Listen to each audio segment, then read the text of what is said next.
What is ego? Does it really exist? It exists only to itself. It exists as long as it is looking at the world in an unemerged way. So, the answer is not absolute. The answer is contingent on who you are. And it's a beautiful question to ask. Does the ego exist or not? It does exist. If you are inebriated, besotted, then it does exist.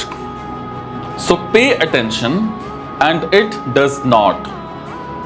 So it depends on your state. Does the ego exist? It depends on the state of the ego itself. If the ego is attentive, it does not exist. If the ego is inattentive, it exists. To whom does it exist? Only to itself. Now you understand why the sole method of Vedanta is Atma Gyan. If all that the ego wants is liberation from itself, which means coming to see its own non-existence, then the only way to see its non-existence is by paying attention to itself. The more the ego pays attention to itself, it sees that it does not exist. The more the ego remains attached to this and that, all the sensory inputs, the ego feels that is real and this is real. That is real and this is real. What is the definition of reality in Vedanta?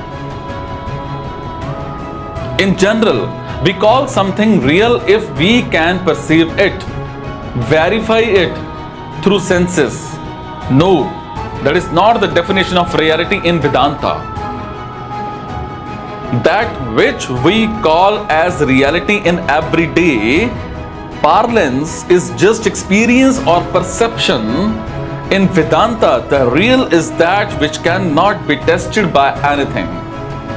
Because if something can be tested by something, it means that thing is dependent on the tester. The real, therefore, is not available to verification. The real is that whose existence is not at all contingent on something else. You see, how do you test something's existence? By varying the condition. You walk into a room, the room is dark. How do you test whether or not there is somebody in the room? You change the conditions of the room, you change the darkness to illumination, and immediately you can verify. Are you getting it? In Vedanta, the real is that which is not at all dependent on any conditions. Why is such a definition being given? The answer is very practical. The answer is hidden in the very genesis of Vedanta. Never forget and use that as your guiding tooth of thumb if you ever find a conflict with respect to the meaning or interpretation of some verse, some sutra. The entire purpose is to rid man of its suffering. That's why Vedanta exists. And now you must know why reality must not be dependent on anything. Because if something is dependent on something else, that is slavery and that is suffering. The very purpose of Vedanta is amelioration of suffering, and suffering comes from dependency. Therefore, Vedanta went so far as to say that if you are dependent on something, then you are not real. Hence, the very definition of reality is that which is free.